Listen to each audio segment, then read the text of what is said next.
Jangan mencari info pekerjaan ke luar negeri itu di media sosial ya teman-teman, baik pun itu di TT, di Facebook ataupun pokoknya di media sosial lainnya teman-teman. Jangan mencari informasi pekerjaan ke luar negeri itu di media sosial. Kalau teman-teman berniat bekerja ke luar negeri itu teman-teman harus mencari PT atau PCTKI yang memberangkatkan TKI ke luar negeri secara resmi ya teman-teman. Ingat yang resmi ya teman-teman, PCTKI resmi yang memberangkatkan TKI ke luar negeri. Karena zaman sekarang ini banyak sekali modus ataupun penipuan yang mengiming-imingi pekerjaan ke luar negeri dengan gaji besar dan dengan proses yang mudah. Setidaknya teman-teman mencari tahu dulu negara-negara mana saja yang mempunyai MOU atau perjanjian kerja atau Memorandum of Understanding antara Indonesia dan negara tersebut ya teman-teman, supaya jika nanti di suatu saat terjadi sesuatu dengan kita ya teman-teman, maka akan bisa dibantu oleh pemerintah gitu teman-teman ya. Setidaknya ada hukum yang menjamin kita, keamanan kita ya teman-teman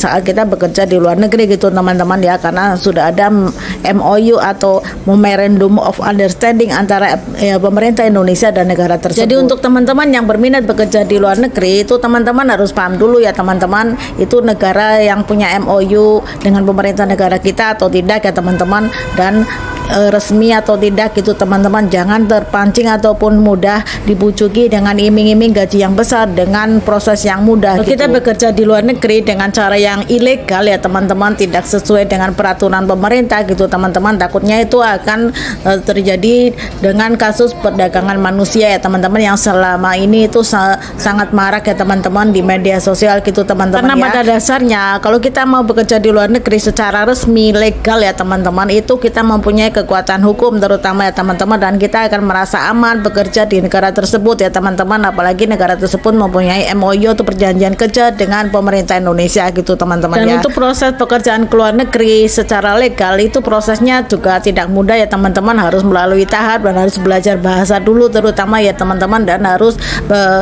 latihan bekerja di BLK biasanya gitu teman-teman ya, supaya kita mendapatkan sertifikat bekerja resmi gitu teman-teman ya. Dan untuk pekerjaan ke luar negeri secara resmi atau legal ya teman-teman, itu prosesnya tidak semudah itu dan tidak secepat itu, harus melalui proses pembelajaran bahasa dan juga belajar di BLK gitu teman-teman ya. Lalui dulu prosesnya, kita juga harus menunggu ya teman-teman, dan itu juga tidak semudah itu ya teman-teman, melalui proses yang cukup lumayan panjang juga. Kalau kita masuk akal ya teman-teman, kalau kita diberangkatkan bekerja di luar negeri sementara kita tidak tahu bahasanya, tidak memahami bahasa mereka, bagaimana kita akan bekerja ke luar negeri ya. Untuk teman-teman, itu yang minat bekerja di luar negeri jangan mencari info di media sosial.